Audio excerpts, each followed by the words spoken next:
Si vous nous rejoignez, soyez les bienvenus sur Gabon 24. Le président de la République, Ali Bongo Ondimba, prend part actuellement à la conférence des Nations Unies de haut niveau qui réunit à New York du 5 au 9 juin les nations engagées dans la conservation et l'exploitation des océans de manière durable.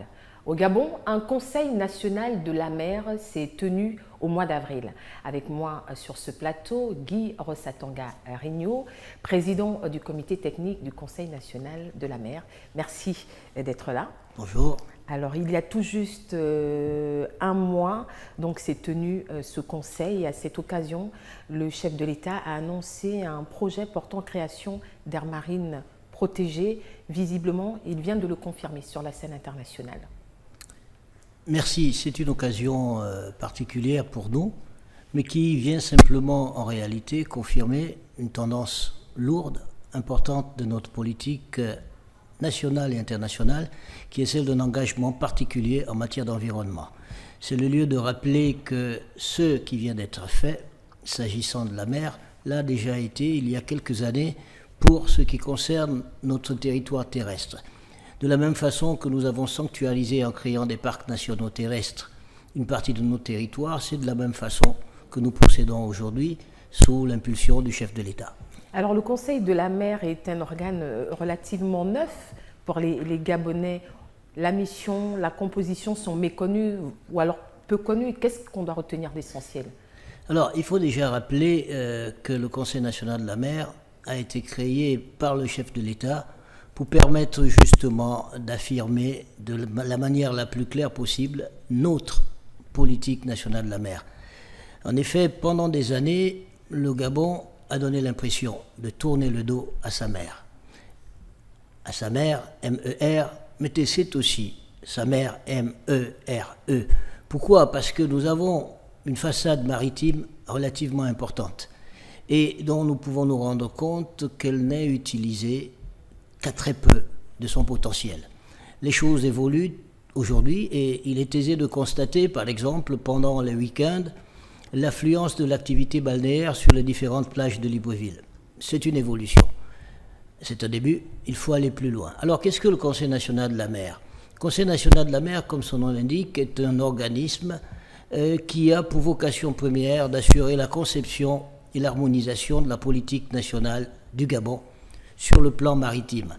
Il se compose de qui? Tout simplement de l'ensemble des administrations participant à la politique nationale de la mer. Autrement dit, à côté par exemple de la marine de guerre, donc de la marine nationale, vous avez la marine marchande, mais vous avez aussi le ministère du pétrole, parce qu'une bonne partie de notre production d'hydrocarbures se fait en mer, mais de la même façon, la gendarmerie nationale, la douane, toutes les administrations qui ont peu ou prou à voir avec la mer. Et en quoi consiste le travail du Conseil national de la mer? Eh bien, tout simplement, comme je le disais, à concevoir la politique de la mer et à en assurer l'exécution par l'ensemble des parties prenantes pour répondre essentiellement à deux préoccupations. La première, c'est celle de l'efficacité. La deuxième, si vous voulez, c'est celle de l'harmonisation des politiques qui sont mises en place. Il est connu en sociologie des organisations que les organisations, et particulièrement les administrations, fonctionnent sur la base du quant à soi. Autrement dit, vous avez, je reprends les exemples de tout à l'heure, vous avez la marine nationale, c'est le ministère de la Défense, vous avez la marine marchande, c'est le ministère des Transports, vous avez à côté de ça le ministère du Pétrole. Prenons un exemple tout simple. Une pollution marine vient à intervenir par hydrocarbures. Que fait-on? L'auteur de la catastrophe, c'est l'industrie pétrolière. Bien, mais l'industrie pétrolière ne dispose pas forcément des moyens permettant de résoudre le problème. Donc, d'autres auquel entités cas, il est nécessaire que la marine nationale, par exemple, qui dispose des moyens de navigation, puisse intervenir. Mais de la même façon, il est nécessaire que l'administration de l'environnement soit partie au processus parce qu'il s'agira ensuite de dépolluer le cas échéant. Or, si on laisse chacune des administrations j'allais dire, faire sa petite administration dans son coin, nous avons un sérieux problème qui est celui que nous fonctionnons, disons-le, avec des moyens limités. Et donc, chaque administration a des moyens limités. Si chaque administration gère ses moyens à son niveau, on ne peut pas y arriver. Ça signifie donc qu'il faut arriver à un système qui permette de mutualiser les moyens existants pour rendre l'action plus efficace. De la même façon, je parlais d'harmonisation. Chaque administration émet des réglementations pour ceux qui lui concernent, pour ceux qui la concernent, puisqu'il s'agit d'administration. Eh bien, il arrive qu'un texte proposé par l'administration des pêches ne reçoive pas l'assentiment de l'administration des transports ou l'administration des douanes. Le Conseil national de la mer est le lieu qui permet, avant que les textes ne parviennent à la sanction du Conseil des ministres, de pouvoir faire en sorte que les différentes parties prenantes puissent chacune y trouver son intérêt et faire en sorte que lorsque le texte arrive au niveau de la décision, eh bien, il n'y a plus énormément de débats puisque les techniciens des différentes administrations se sont déjà accordés et que par conséquent, tout a été fait pour que le texte soit, non pas le meilleur, mais le moins mauvais possible dès lors que toutes les parties prenantes ont eu la possibilité de faire intervenir leurs techniciens et faire valoir chacune leurs préoccupations. Voilà, nous savons davantage sur justement les missions du Conseil national de la mer. Quel a été le rôle précis dans la création des aires marines protégées ? Bien, exactement celui que je viens de décrire. La création des aires marines protégées relève de la compétence du ministère en charge de l'environnement, des eaux et forêts, de l'économie forestière, etc. Bien, donc le draft a été préparé par cette administration. Il a été ensuite soumis à l'ensemble du Conseil national de la mer pour permettre aux autres administrations de vérifier à quel niveau elles vont intervenir dans le processus, d'une part, mais aussi pour permettre à ces différentes administrations de savoir dès le départ ce qu'elles ont à y faire. Et le texte retravaillé, amendé par le Conseil national de la mer, a pu, à la suite de ça, reprendre son circuit normal et pour être, dans la deuxième étape, être validé par le Conseil national de la mer siégeant en formation de haut niveau, parce qu'il est bon de rappeler que le Conseil national de la mer, c'est deux structures. Il y a le comité technique que j'ai l'honneur de présider et il y a le comité de haut niveau qui est présidé par le président de la République. Donc le travail fait par le comité technique est validé en Conseil national de la mer de haut niveau présidé par le chef de l'État, à la suite de quoi, bien entendu, le texte est mis dans le circuit d'adoption des lois et règlements pour être adopté en Conseil des ministres. En parlant de texte, justement, récemment adopté la stratégie maritime intégrée du Gabon. Est-ce que vous pouvez nous parler de l'accord entre le Gabon et l'Union européenne dans le cadre de l'adoption? Alors, c'est deux choses différentes. La stratégie maritime intégrée, c'est un exercice de planification sur le plan de notre espace maritime qui prévoit ce que le Gabon compte faire de cet espace. Et donc, dans une stratégie maritime intégrée, vous avez autant la dimension de défense et de sécurité que la dimension de conservation, de protection et la dimension, bien entendu, d'exploitation et de gestion durable des ressources. Donc, habituellement, les stratégies maritimes étaient orientées soit totalement en défense et sécurité, pour répondre à la question comment faisons-nous pour sécuriser notre territoire marin, ou alors en exploitation, comment faisons-nous pour exploiter notre territoire marin. Par la stratégie maritime intégrée, l'intégrer signifie qu'on intègre toutes les dimensions, toutes les problématiques liées à la mer, que ce soit la défense, la sécurité, l'immigration, parce que comme vous le savez, la mer est l'un des principaux points d'accès de l'immigration clandestine dans notre pays. Ça suppose donc qu'il y ait quelque chose de développé dans ce sens. Nous devons faire face aussi à un certain nombre de menaces, de nouvelles menaces, notamment la piraterie. Il vous souviendra qu'un tanker, donc un navire transportant une cargaison de pétrole, a eu à faire l'objet d'un détournement par des pirates au large de Port-Gentil.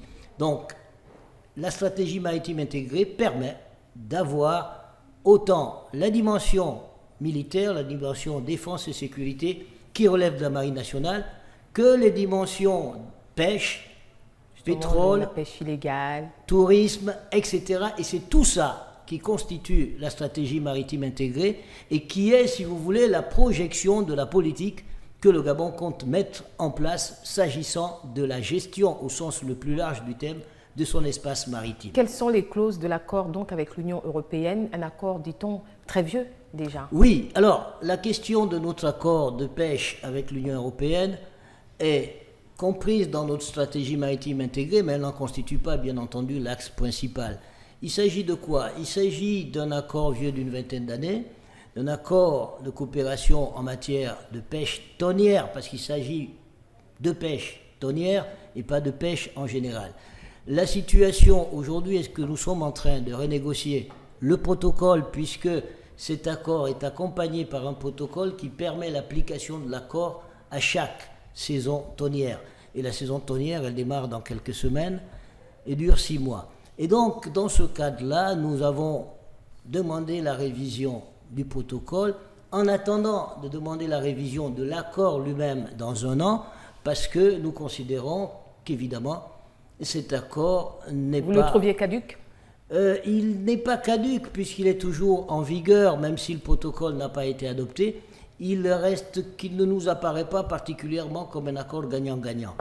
Je dois citer quelques chiffres, non pas des chiffres, mais des faits, des éléments.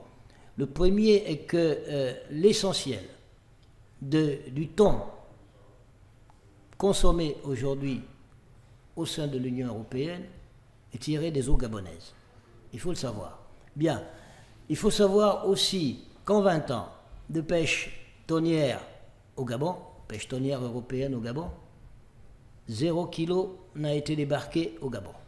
Et donc nous pensons qu'il y a nécessité de revoir tout ça pour faire en sorte que, avec nos amis européens, nous arrivions à un partenariat véritablement gagnant-gagnant et que l'exploitation de nos ressources, même si le thon, c'est vrai, est une espèce migratrice, donc elle n'habite pas au Gabon en permanence. Il se trouve simplement que la nature a fait en sorte que, au moment de la saison tonnière, l'essentiel de ce thon se trouve dans la zone économique du Gabon. Et donc nous pensons qu'il y a lieu de revoir cet accord pour parvenir à quelque chose de beaucoup plus équilibré, parce que l'accord actuel ne nous le paraît pas.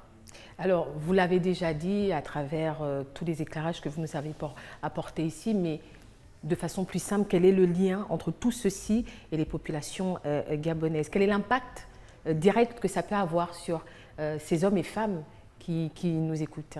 Alors, le premier impact, si on ne s'en tient par exemple qu'à ce qui concerne l'industrie halieutique, la stratégie maritime intégrée doit pouvoir nous conduire à mettre en place une véritable industrie halieutique. En ce sens qu'il nous faut absolument disposer de ports de pêche, parce qu'il n'y en a pas. Nous avons des ports, mais nous n'avons pas de ports de pêche, parce que les ports de pêche nécessitent des infrastructures particulières.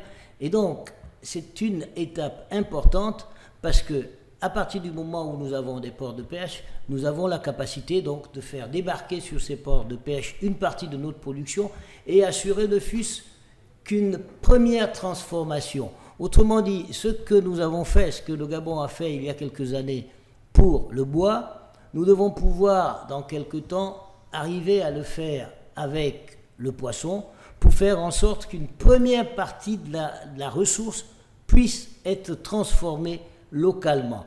Et cette transformation, puisque c'est cela la question, qu'est-ce qu'elle peut apporter aux Gabonais de base? Elle peut déjà apporter des emplois. Elle doit aussi pouvoir concourir à la sécurité alimentaire des Gabonais. Nous importons encore trop, comme vous le savez, s'agissant de l'agriculture, mais de tout ce qui concerne l'alimentation.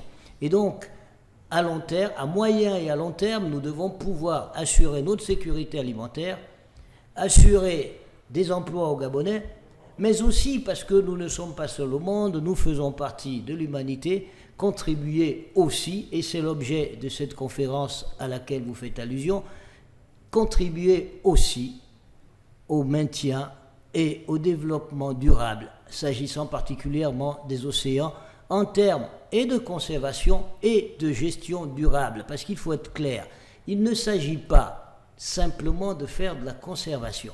La conservation pour la conservation n'apporte pas grand-chose. Il s'agit d'arriver à un système de gestion durable des ressources. Et par conséquent, les aires aquatiques protégées que nous mettons en place sont de deux types. Il y a des parcs et il y a des réserves. Et le régime juridique des parcs et des réserves n'est pas le même. Il y a des aires qui vont être essentiellement dédiées à la conservation pour permettre la reproduction de la ressource. Ceci ressemble à un pilier, j'ai envie de dire, du plan stratégique Gabon émergé. Est-ce qu'on peut dire qu'il viendra s'ajouter aux trois déjà bien connus ? Il est de fait déjà ajouté, c'est celui du Gabon bleu. Nous avons les piliers que vous connaissez, le Gabon des services, le Gabon industriel, le Gabon vert. C'était un peu bancal sans le Gabon bleu et c'est ce qui est en train d'être corrigé. Guy Rossaton-Garigno, je rappelle que vous étiez là en votre qualité donc, de président du comité technique du Conseil national de la mer. Je vous remercie d'être passé et merci. Bonne chance pour la suite. Très bien. À vous, merci de nous avoir suivis.